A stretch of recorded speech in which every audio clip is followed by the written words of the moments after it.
Anyway, how does nurse practitioner Erin Tolbert handle this one? Not the McDonald thing, but, you know, take 2 pills and call me in the morning? Not when the patient's finances are flatlining. It's true, because Americans' sick savings is apparently making them sick. What do, Erin? They're so bummed out about where things are going that they're physically feeling it. Yes, stress has a big impact on the body, right? We see it mentally. It causes anxiety and depression.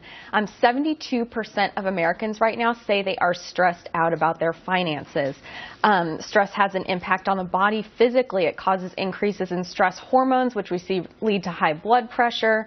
That in turn leads to heart attacks, strokes. It also causes people to do things like overeat, smoke, drink more. That's how they cope with this stress. And so the financial burden... Why am I feeling nervous right now? All right, so what do you tell them? And don't tell me, well, you got to eat less, you got to eat healthy, you got to exercise. What do you tell them? Right. Well, one interesting thing that the American Psychological Association found is that people with emotional support feel much less stressed. So whether go to McDonald's and do a dance. Yes, yes, exactly. Hug somebody at McDonald's, you'll feel better about your wallet. Stupid. You don't even believe it. No, I don't. But what is emotional support? What do you do? So talking to your spouse about finances. Couples tend not to have very open relationships when it comes to talking about finances. That should go well. Yes. You're like 0 for 3 right now. Right. Okay, what about this? Go outside, get a little bit of exercise, go on a walk. I knew it. I did everything good. Exercise with you. All right, so Erin, is this any different than in past years? I can remember when I was a kid, when my mother and father would be in financial duress or whatever, a little kid, that, you know, I think it comes with life. So is it worse now because many more are like that and it's affecting, you know, their appetites or what? You know, I think this is something that really pervades through generations. Millennials and Generation X, we see they have a higher level of stress than those who are older and retired. Parents have a higher level of stress. You guys have a lot of issues, you know that? We do, and it's to be expected. We're working. It isn't. Well, and, you know, we've got, you know, more. So here you're their health expert, so you tell them what then? He says, what? What's the basis of these? Hey, look, nurse, I'm all overwhelmed here. What?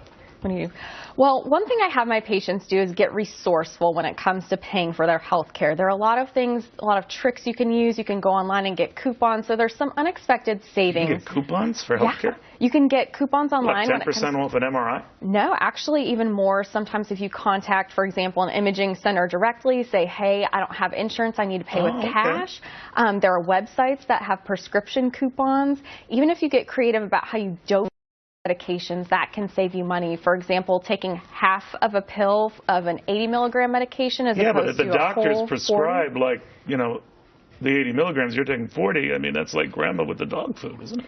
Right. Well, what you would do is take half of an 80 milligram tablet to equal 40 milligram dosage. Then you're essentially paying half for that prescription. So there's some ways you can get creative with your healthcare provider to really talk about how to do it. You're robbing Peter to pay Paul, right? You're still going to need that prescription, right? You do. But there are a few tricks you can use to save money when it comes to getting a positive attitude, right? You always, I mean, you're a very upbeat person, but you well, thank you. Be upbeat, right? Yes. Positive attitude definitely helps.